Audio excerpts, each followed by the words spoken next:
Hello and welcome to TST Garage. If you don't know who I am, you're likely not subscribed to our channel. Hopefully by the end of this video, you will be twice as likely to mash that subscribe button so your life can be filled with TST Garage videos and the world would be a happier place, at least for me. In this particular video, I have a second generation MT-07 here, and we will be talking about a couple of the flaws in the design of the motorcycle and how we went about designing a part system that circumvents those problems and makes your bike a much easier machine to work on. What I'm talking about is the chain adjuster setup and also the lack of swing arm spool bosses. Now most guys that want to stand up their bike on a paddock stand for the purpose of working on something on the bike or cleaning it, they like to have spool bosses on the swing arm so they can mount swing arm spools and then have this nice hook lifter be able to hook into the spools and bring that bike up for service. Right now, what you're kind of forced to do is use these peg type lifters, which are pretty cumbersome, and the bike slides up and down. And if you own this bike, you probably know what I'm talking about. You probably wanted to kick it over yourself a couple times. Now, several years ago, we introduced this system from Womet-Tech, our partner company out of Europe, that accomplishes paddock standing through the axle. What I'm talking about is you install this system through your axle. It's called the rear axle slider. It actually has bobbin type spools on it, and it enables you to get your stand in there nicely and lift it up. But there's still a flaw that remains with this system. The upside is you have a nice sliding surface. Should you go down, it'll help protect your exhaust and a couple other things. But should you want to remove your wheel, you have this thing right through your axle and you can't do it. So for wheel removal, you have to swap to the other type of lifter, and it's still not the best of systems for the bike's usability. So this will have to come off for now. One other thing I want to mention is that in a race setting, and yes, people do race these things at the track, or at least do track days with them, this is one more thing you have to remove to get your wheel off. That's not really ideal. So, how do we get bosses on this thing? How do we attach our spools? You could possibly weld to the bottom of the swing arm and get a screw boss in there. Get your spools attached, and it's pretty cumbersome, but you could go about it that way. Or we could remove these caps off the swing arm and replace them with these nice components that we've crafted here at TST Industries. They slide in place of these adjuster plates and they provide you with a nice spool boss. You could either attach one of our TST Industries black spools to it, or we've outfitted the product page with the ability to allow you to choose different spools. So you could actually choose different color spools that are provided by Womet-Tech, our partner company, and then you could have a nice color combination that matches your bike. We typically just go with ours because they were designed to complement the looks of the entire system, and I just like my design a little bit better. So one additional thing here is that I already touched on this. When you remove the axle from the bike, all this stuff just falls out because the axle is what keeps the adjuster in place. So that is sort of cumbersome. What we've done is we provided springs that go here into this counterbore, and this adjuster fits in there.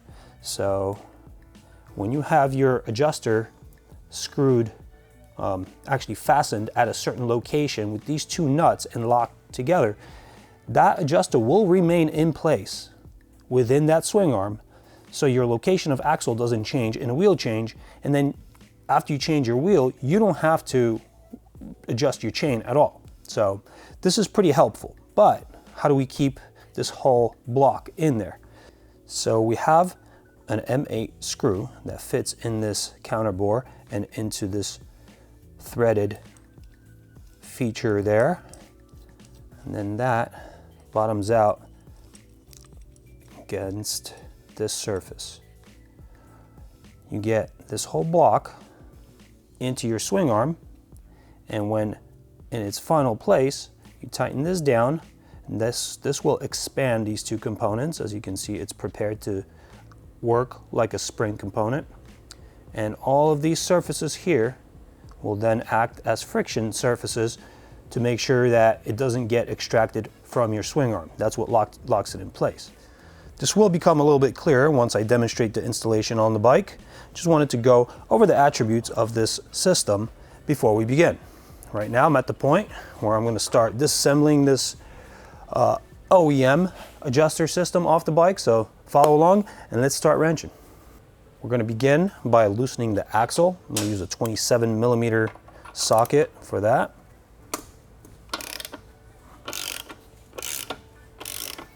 It doesn't have to be completely loose, just as long as there's some gap in between the spacer and the axle, we're good to go. I'm going to use a 12mm box wrench to unlock the outer nut. Take it off completely.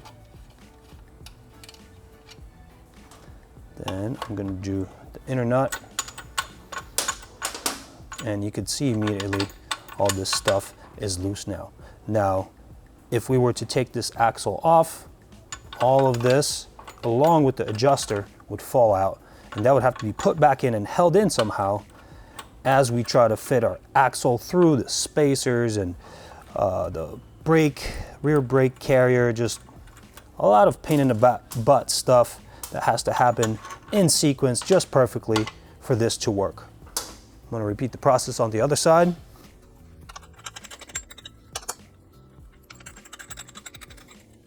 Okay, so now these nice pressure cast aluminum pieces go in the recycling bin, and then the washer and 2 nuts per side get retained. We're going to reuse them on our setup.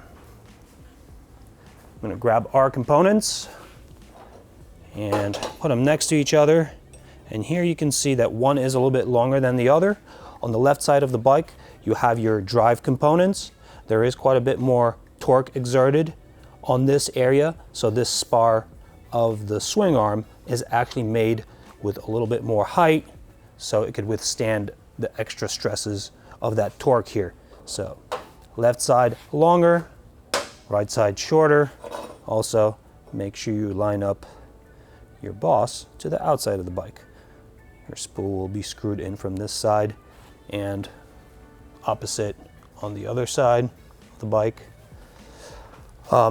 Before we go ahead and insert anything, I want to make a very important note here. These bikes do vibrate a lot.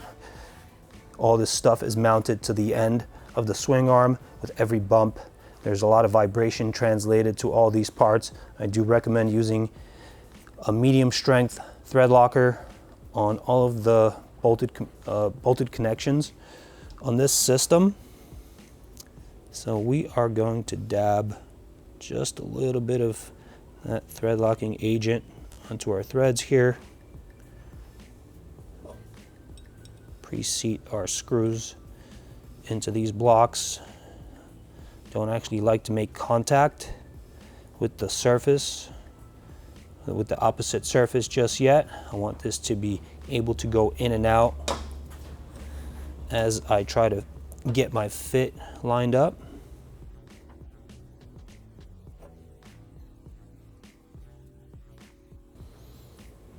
All right.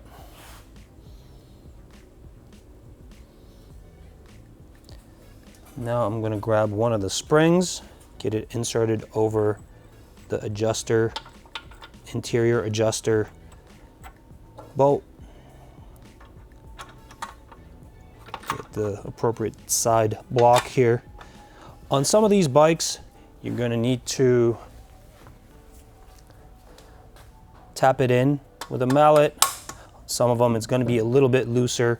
This is a stamped and robotic welded piece. They do have quite a bit of tolerance on there, so don't be surprised if you do have to tap it in. If you do, use a rubber mallet or a plastic mallet and you'll be good to go.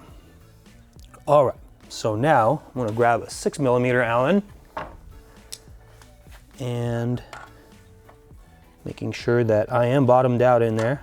I'm going to exert a little bit of pressure using this screw against the other side. Make sure we don't have much movement. Now, there's no precise torque value I can give you that makes this right. But basically, you want to go until you feel resistance and then give it another maybe 10 degrees. And that should be good to go. Another couple of taps. Make sure everything's seated nicely. And now we can replace the washer that came off the OEM setup, along with one of the nuts. I'm gonna keep these guys pretty loose here. I am gonna adjust the chain after disturbing this whole setup.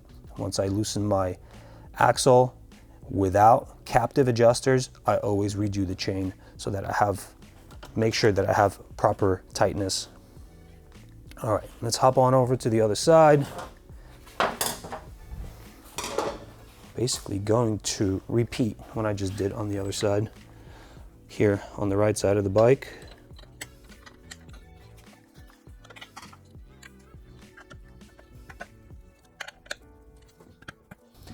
And that looks good. All right, now with this axle being decently loose, we should be able to advance the wheel to the next position from where it was originally. Position meaning the tick mark here. I'm actually at around 4.5, and I'm going to loosen up the axle just a little bit more so I have an easier time moving it towards the front. And let's see, now I'm pretty loose here. I am exactly at 4 ticks here and pretty much 4 ticks here. Let's see, there we go. Now I'm 4 ticks on each side. And now I'm going to begin the tightening process. Okay, on this adjuster bolt, the thread pitch is 1.25 millimeters. So for every revolution, you're going 1.25 millimeters back on the wheelbase. At this point, what I'll do is just consider that whatever I do here, if I do half a turn here, I'm going to do half a turn on this side. And if I start it from the same datum, I should be good to go. What I've done now is preloaded my connection here, and I'm going to tighten down on this axle just a little bit. What I want to do at this point is make sure that I have contact between all the spacers and the swing arm, but I am not completely torqued. The complete torque requires 77 foot-pounds. Right now I'm just at pretty loose but making contact. This will just provide a nice resistance to motion so that I can further preload my adjuster. And now with this extra friction in the system, after doing another half turn on each side, now I'm comfortable knowing that the blocks are seated properly against the swing arm and everything is preloaded. And now I can really start my adjustment. So I'm gonna go a little bit tighter on my axle. Remember, don't want to tighten it fully because then you're just preloading all the components here and not moving the axle. Now it's basically a half or quarter turn game until I get to where I want to be on how the chain feels. I've chosen to do half turn on each side. And now I'm actually at the point where I like the chain. If you're unsure about where your chain should be, you should look in your user's manual. It'll tell you how much movement you should have. I have a visual gauge that I go for usually, but that differs from person to person, so I encourage you to check out your manual. I'm gonna grab my torque wrench and set it to 77 foot-pounds.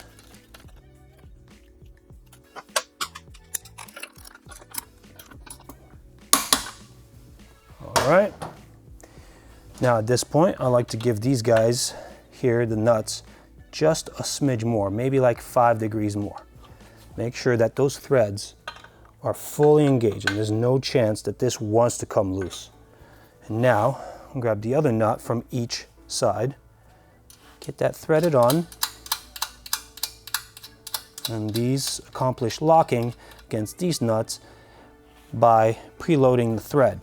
And if you just tighten down on this, you'll turn both of them, so you do need another 12mm open-ended wrench. I have one here that is actually the height of the nut. If it's too thick like this one, it actually ends up catching the second nut, so just be wary of that. As I turn this outer nut in, I'm going to hold the inner nut in its position that I just put it in. Do not want to change that position at this point. And that's good. I'm going to repeat on the other side.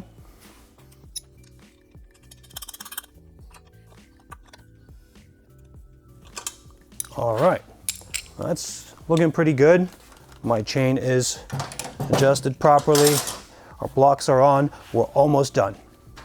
Still have to put our spools on.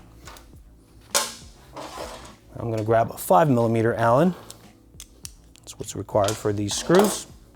Also our friendly thread locker.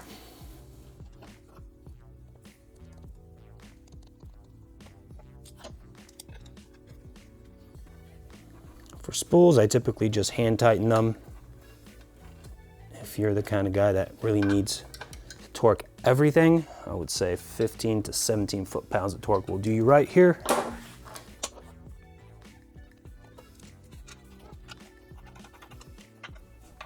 All right, now I will reset the width of my stand and throw this bad boy up on my paddock stand.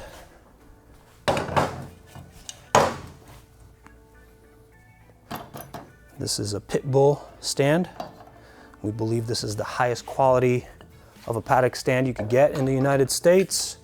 This is why we've decided to sell only Pit Bull. Not only do they provide us with this really awesome, long-lasting technology for standing up the bikes, we also use on our race trailer and in our race setups, we use all of the other additional accessories that they have for transporting the bikes and hanging these things, and it's just really, really well-designed stuff. So if you guys are in the market for a stand, we've got you covered too.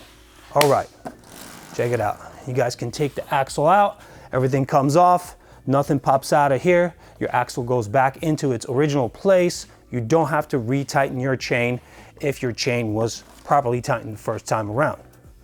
Or unless you've changed your sprocket, then, you know, if you change the sprocket, all bets are off, you're gonna have to redo it. But in a quick change at the track, boom, boom, and you're back in business. Could probably do it in between sessions. All right, guys, we are done. This was a pretty painless sort of setup. I hope you agree. Before I let you guys go, I want to talk about one more very important aspect of our design approach.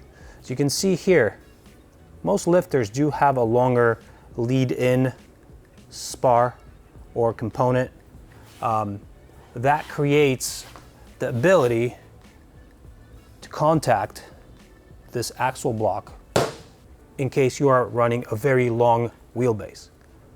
Over here, we are not all the way to the back limit, but there's still probably another 6mm of adjustment. We wanted to make sure that when in use with a proper lifter, we do not make contact here. So you can see contact has been made here via the use of a previous type setup, not made by us. We identified the need to make sure that we don't contact this block while lifting the bike. So in case somebody that's using this goes to a radically smaller rear sprocket and the wheelbase extends, we want this to be safe and not be hindered or not hinder the use of the system. So that's how we designed it. There are different systems out in the market. This is a Moto-D. I've seen a bunch of different lifters. We cannot possibly design around every single lifter out there, but knowing that Pit Bull is the most widely used stand out there. We sort of went with the baseline being Pit Bull. This will work. I don't think that at very, very long wheelbases, you'll be able to make it work without altering the lifter. So just be advised of that. If you just have your run-of-the-mill, you know, bought from a store stand, if it looks anything like this, you'll be good to go. And if you don't run a really long wheelbase, you'll also be good to go. Just wanted to make you guys aware of that before you commit to making a purchase or installing these. Knowledge is power, and we like to give that to you. Anyway, if you like what you see here, check out tstindustries.com. We have a full write-up on this part.